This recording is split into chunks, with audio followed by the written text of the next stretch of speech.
Like and subscribe and click the bell icon to get new video updates. The Guardian view on China's zero-COVID strategy, no way out?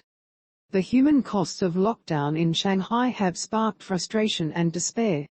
But leaders have no exit strategy even by the standards of China's overzealous censors. Suppressing a hashtag that simply quoted its national anthem was striking stuff.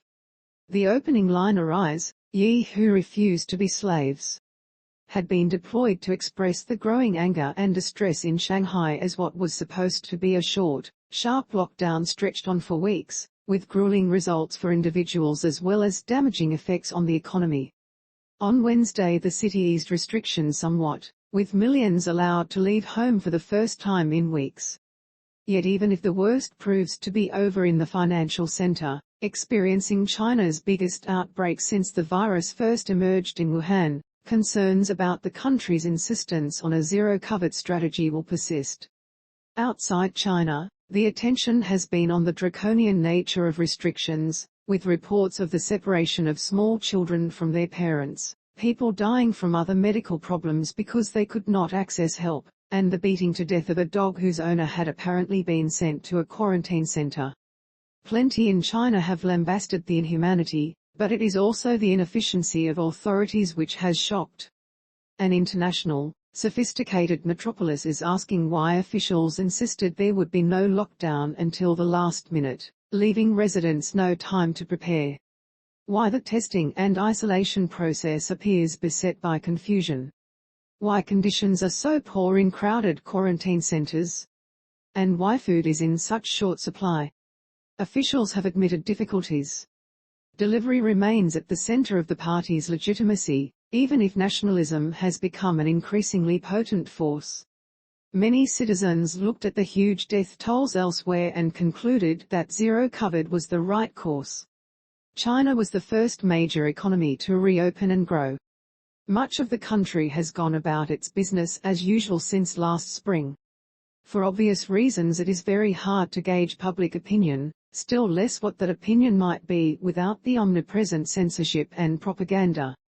But Edelman research suggests that trust levels in the central government in early 2022 were the highest in a decade. Shanghai's experiences have cracked the glossy surface of authoritarian competence.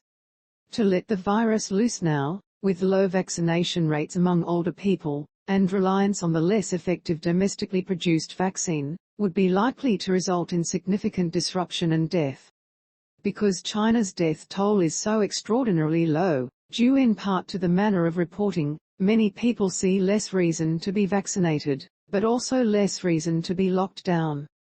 At least some residents are asking whether, thanks to vaccines, there is a wiser middle path between letting the virus rip and attempting elimination, which seems increasingly futile thanks to the highly transmissible Omicron variant.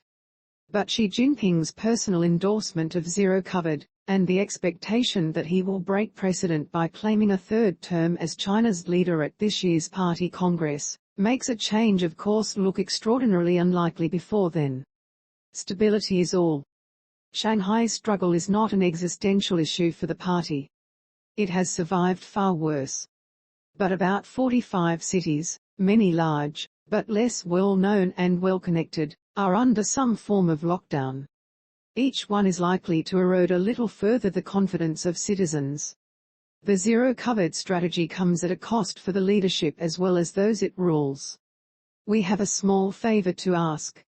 Tens of millions have placed their trust in the Guardian's fearless journalism since we started publishing 200 years ago, turning to us in moments of crisis, uncertainty, solidarity and hope.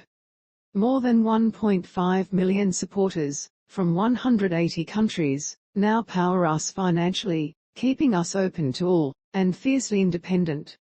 Unlike many others, The Guardian has no shareholders and no billionaire owner.